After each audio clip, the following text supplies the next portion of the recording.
franchise like Silent Hill is known for having some really conflicted characters that usually come with a lot of baggage. While some characters may be a Western developer's failed attempt at replicating more iconic characters in the franchise, others are some of the best characters ever created for video games. So on today's episode, we're taking a look at every mainline Silent Hill game as I dive down into which main character of the series is most interesting. Keep in mind that I'm going to actively avoid Silent Hill Ascension as there are multiple main characters of that game and it probably deserves its own separate ranking when the series is officially over. Also, there are a lot of mobile games, an arcade game, and even a dungeon crawler in the form of Book of Memories on the PS Vita.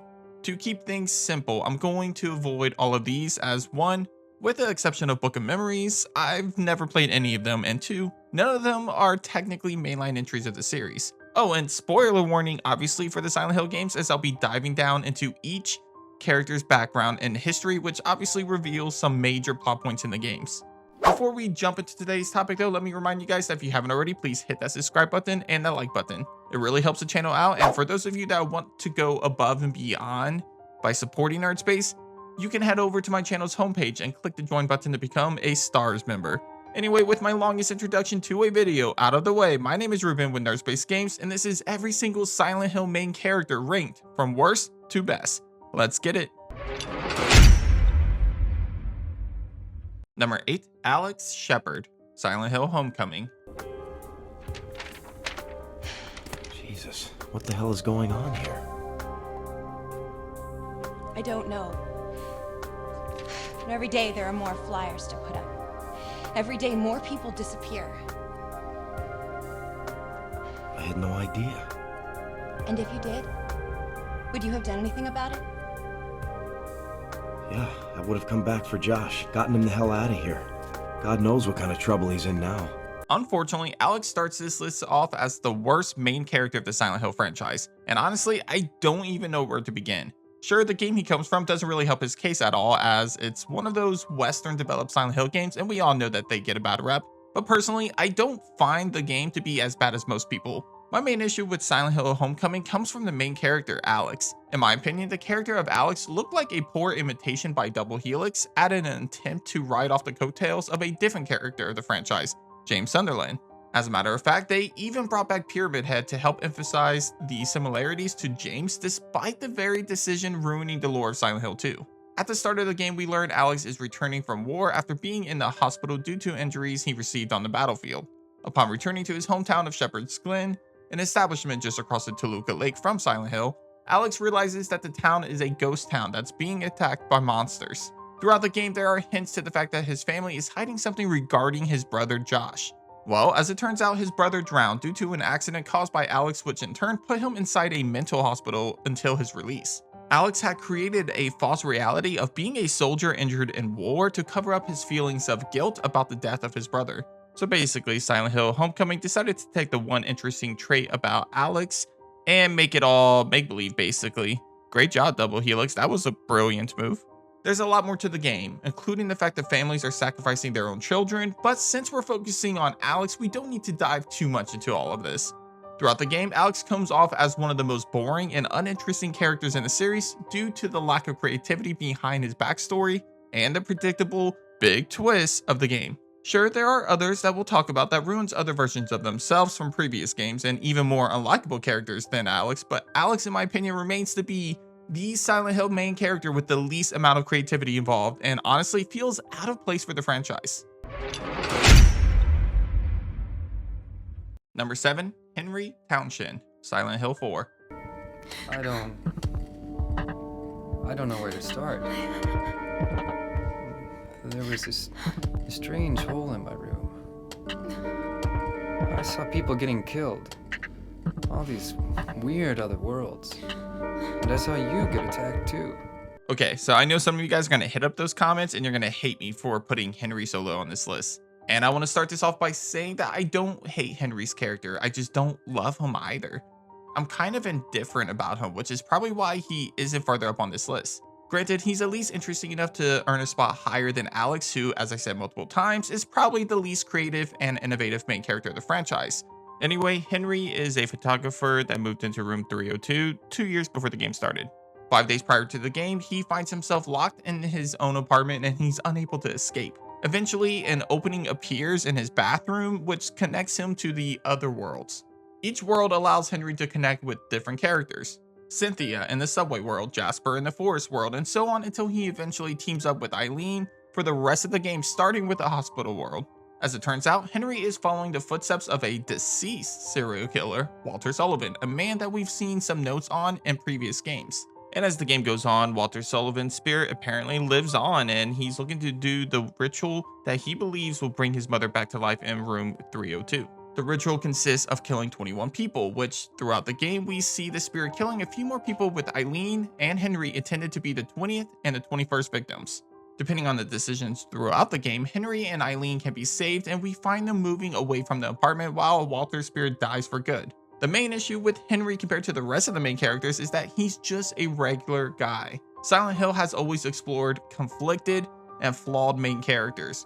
From convicts charged for murder, to a teenager who is supposed to be the mother of an evil god, to a man that murdered his own wife, Silent Hill has always shown us the most interesting main characters, as they are nowhere near the perfect human beings. Yet Silent Hill 4 The Room takes a different approach with Henry by making him just a man trying to save his neighbors. While that's not necessarily a bad thing, when you compare him to the other main characters of the series, it kind of makes him, I don't know, look a little less interesting. Number 6, Murphy Pendleton, Silent Hill Downpour. This is stupid. I'll meet you back down at the bus, okay? You're gonna get yourself killed. Shut up.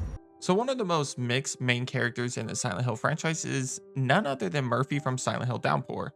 Some people like him and he's their favorite character outside of the ones created by Team Silent, while others find him to be one of the worst in the series. As you can tell with my placement of him on this list, I'm kind of in the middle. On one hand, I like Murphy. He's a character that has a lot of baggage, but what that baggage is exactly depends on the decisions you make as the player. On the other hand, that same thing that makes Murphy interesting is also one of the biggest flaws he has. See, unlike every other character in the franchise, Murphy's backstory, revolving around how he was arrested and what he has done in his past, changes with each ending that you get. While this may seem harmless enough, it creates a disconnect with most of Murphy's scenes outside of the crucial decision-making ones. For example, Murphy could be a homicidal maniac, but then he's shown concern for everybody around him. Or he could be a completely innocent person who comes off as cold and heartless throughout the game.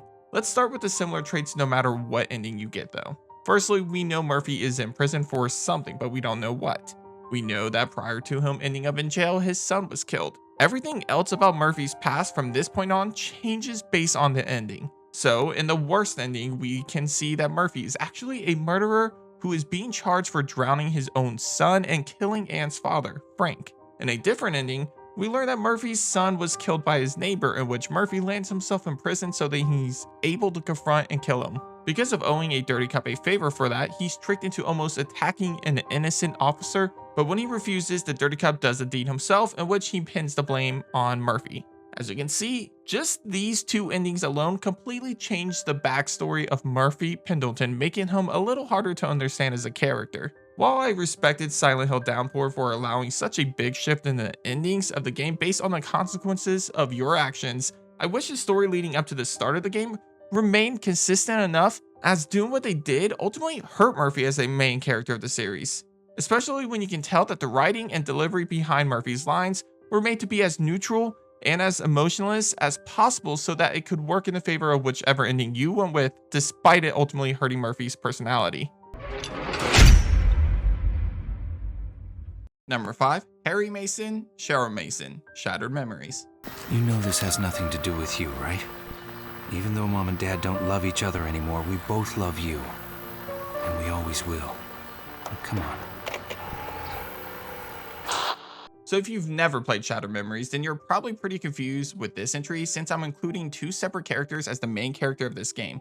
Firstly, I just want to say if you haven't played it and you're interested in a psychological take on Silent Hill characters, and you're not really interested in the gameplay so much, then I highly recommend you go and play this first before watching this section of the video, or just skip over this section.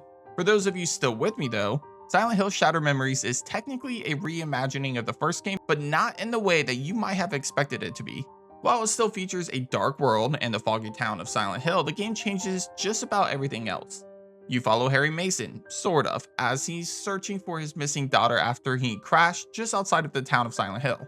After meeting both new and returning Silent Hill characters, Harry eventually learns that his daughter has somehow aged from an 8-year-old to an adult. As the game goes on, you as Harry Mason can do and react differently to specific situations. For example, you might find yourself checking out Nurse Lisa as she changes in front of a mirror, or you might choose to have a few drinks at a bar. While these decisions might not seem that important at first, they all play a part in which ending of multiple endings do you get. Throughout the story with Harry, we also see what we assume is him telling a psychiatrist what he has experienced. As it turns out though, the person talking to the psychiatrist is none other than a fully grown Cheryl Mason, and a majority of the game where we controlled Harry Mason was actually a figment of Cheryl's mind trying to cope with the death of her father, who died in a car crash when Cheryl was 8 years old. The decisions you make as Harry throughout the game and the choices you make while talking to Dr. Kaufman will change both Cheryl and her image of her father, therefore creating multiple endings. For example, if you found yourself checking out women throughout the game, Harry will be revealed as some kind of ladies' man obsessed with sex via a videotape of him hooking up with a nurse Lisa and prom queen Michelle. Or he could turn out to be a good father who, in a videotape, tells his daughter that he will always love her and be with her. Overall, even though the player has been controlling Harry all game, the true main character is kind of Cheryl Mason, and the decisions you make will influence the type of woman she will become. While neither Cheryl or Harry are as interesting as they are in the original games, this text showed us a different, more psychological side of both characters. The game ruined Silent Hill lore, and it definitely should have been its own game with its own unique characters instead of ruining our favorite Silent Hill characters. But if we're just looking at the characters themselves and not comparing them to the original selves that they had back with the original games, then both Cheryl and her image of Harry are some truly creative and interesting characters within the series. Number 4, Travis Grady, Silent Hill Origins.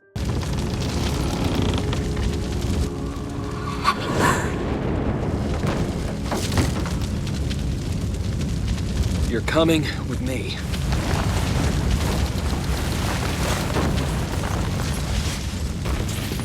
Travis Grady is the main character of Silent Hill Origins, and it's thanks to him that Alyssa Gillespie was saved from the fire that almost killed her.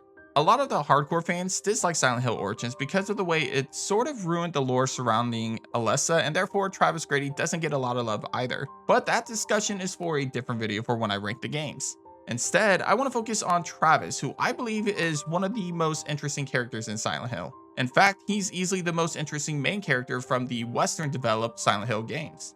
Travis is a truck driver who we first meet as he's taking a shortcut through Silent Hill while on a delivery. Eventually, he sees a woman run out in front of his truck, which causes him to pull over and search for her on foot. He'll then find himself at a house that is on fire. After running inside and searching the house, he finds the barely alive Alyssa and carries her out of the house, saving her. After which, he wakes up in Silent Hill and heads over to Alchemilla Hospital to see what has happened to Alyssa. Throughout the game, Travis continues to search for more answers around Alyssa while also reliving his own trauma and learning more about his past. Eventually, we learned that his mother had tried to kill Travis as she became insane and was sent to Cedar Grove, where she would continue to become ill. As she grew worse, Travis's father decided the best thing for his son was to tell him that his mother had died. Unfortunately, things didn't get much easier for Travis, as this guilt over his father ultimately led him to kill himself inside of a motel while Travis was playing in an arcade nearby. When Travis returned, he found his father's body and apparently curled up in the corner for 10 hours waiting for his dad to wake up. While Travis doesn't meet the qualification as most people that are called to Silent Hill, his disturbing childhood left an impression on the players, questioning how he turned out to be such a good person. Well, maybe. I'll get to that in just a moment.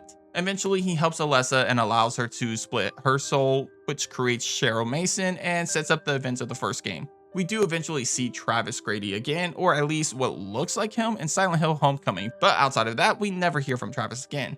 He's a man that had a traumatizing past, but instead of letting it define him, he found ways to still be a better person. Although, like I teased earlier, there is a bad ending in the game that kind of hints to Travis potentially being a serial killer, so yeah, there's that, I guess. Number 3, Harry Mason, Silent Hill. Wait a second, I'm just a tourist. I came here for a vacation. I just got here. I don't know what happened.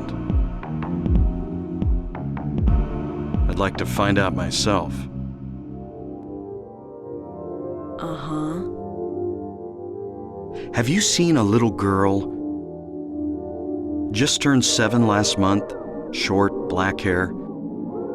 My daughter. Earlier, I talked about a regular old guy being pretty dull and uninteresting compared to other main characters of this series, but Harry Mason, in a small way, is kind of similar to that description. Yet, we find Harry Mason all the way near the top of this list at number 3. So, what makes Harry Mason so much more interesting than Henry? For starters, he's a devoted father. That's something all of us can understand and even relate to regardless if we're a parent or not. From the moment the game takes off, Harry runs headfirst into disaster without any sort of concern for his own well-being. Even after some major reveals like how his daughter was essentially a good version of a different girl reborn, and how he basically adopted the mother of an evil god, none of this pushes Harry to betray the love he has for Cheryl. In fact, if the player opts in for one of the better endings of the game, Harry eventually takes the reborn version of his daughter and escapes with her, to which he raises her as his own again. Sure, Harry isn't perfect. We see him being tricked by Dahlia into basically removing the protection from Alessa, and in Silent Hill 3, we learned that he wasn't the perfect father to this baby, as he found himself in dark moments of wanting to kill her because of his knowledge of what she can become. But all of this just shows the flawed human side of Harry Mason, and that even a father isn't perfect. But when it counts, a good father will be there for his daughter no matter what stands in his way. Personally, Harry is one of my favorite characters, and I've even considered putting him higher on this list just because of how much I can understand each and every decision he makes throughout the games. Ultimately though, the man that started it all finds himself in the top 3 main characters of the Silent Hill franchise. Number 2, Heather Mason, Silent Hill 3. Listen, suffering is a fact of life. Either you learn how to deal with that or you go under. You can stay in your own little dream world, but you can't keep hurting other people. Besides, I'll never forgive you for hurting my father. Heather, Cheryl, Alessa, or whatever you want to call her, is the only female main protagonist of the Silent Hill games. Sure, you can play as Maria in a side story of Silent Hill 2, Born from a Wish. You can also play as Sybil in a Game Boy Advance game, and so on, but if we're looking at mainline Silent Hill games, then Heather Mason is the only main character that is female. And let me tell you, she makes her mark. While most of her story is kind of set up in the original game, Silent Hill 3 gives her a chance to stand out as a true icon of the series, as she has to battle against an evil cult, monsters created by Alessa's nightmares, and even an evil god resting inside of her. From starting out as a rebellious teenager to becoming a woman that would literally kill God, Heather finds herself just missing out on the top of the list. What makes Heather such an interesting character is the fact that we know who she is. She's a reborn version of Alessa, the woman that is responsible for all of the nightmares within Silent Hill. On top of that, we see Heather give into her anger at moments, which leads her to chase after Claudia and the cult to give vengeance for the death of her father, Harry. This anger feeds the evil god inside of her, and throughout the game, you can see her battling with it to keep it from escaping and being reborn. Eventually, we see Heather confront both Claudia and the evil god within her at the end of the game. While she is unable to get revenge on Claudia herself, she does manage to kill the reborn god instead, which just showcases how much of a badass Heather Mason truly is. Number 1, James Sunderland, Silent Hill 2. I got a letter. The name on the envelope said Mary. My wife's name. It's ridiculous. Couldn't possibly be true. That's what I keep telling myself. A dead person can't write a letter. Mary died of that damn disease 3 years ago. So then, why am I looking for her? I mean, did you expect anybody else to take the number 1 spot? For real? Like, sure, Harry Mason is the man that started it all, and Heather Mason is without a doubt the biggest badass of Silent Hill. But James Sunderland is easily the most interesting and iconic character of the franchise. Starting out as a man looking for his wife in Silent Hill that he had thought died 3 years ago, to coming to the realization that he was responsible for her death, was one of the biggest twists in video game history. Team Silent took a lot of risks with this character, as they did a phenomenal job and making us root for him at the start, only to then turn it all upside down. After coming to Silent Hill, James, alongside other characters within the town, begin to manifest creatures and worlds imitated from their real-life trauma. For example, Pyramid Head is the manifestation of James's inner guilt and his desire for punishment for killing his wife. He even creates Maria, who is basically the sexual desires that James wanted from his wife, Mary. Up until this point, we all relate to James as he searches for his deceased wife. However, the turning point changes our feelings towards James from understanding and respecting him to actually hating him for what he did. This was such a huge decision made by Konami and Team Silent, and it was one of the most iconic choices for a main character ever made. Watching James battle through his darkness at every turn as it grew more and more closer to this sudden reveal was both exciting and scary at the same time. Even the ending to James's story was so interesting that even to this day, fans continue to speculate about every little detail that happened in that game. One of the biggest missed points that most fans don't realize is that it is believed that Mary's body is actually in the back seat of his car at the start of the game. And depending on the ending you go for, that's where James goes to retrieve Mary's body to do whatever ending he goes for. The water ending implies that he drives his car, which had Mary's body in it with him, off a bridge into water to be with her forever. Another ending shows James bringing her body to a place that can resurrect her.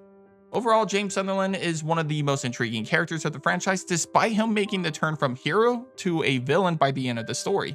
This flawed character design of his, along with the manifestation of his guilt in various forms, is exactly what made this game so iconic and deserving of its praise for being one of the best psychological horror games of all time. But that does it for this episode of Nerd Space Games. Hit up the comments and let me know what you think of my #1 choice. Do you agree that James Sunderland is without a doubt the best main character of the series, or do you think another character deserves that title? Also, don't forget to let me know your own personal rankings in the comments down below. Anyway, if you haven't already, please consider subscribing for more Silent Hill content. But thanks for watching, and as always, I'll catch you guys on the next episode of Nerd Space Games. Take care.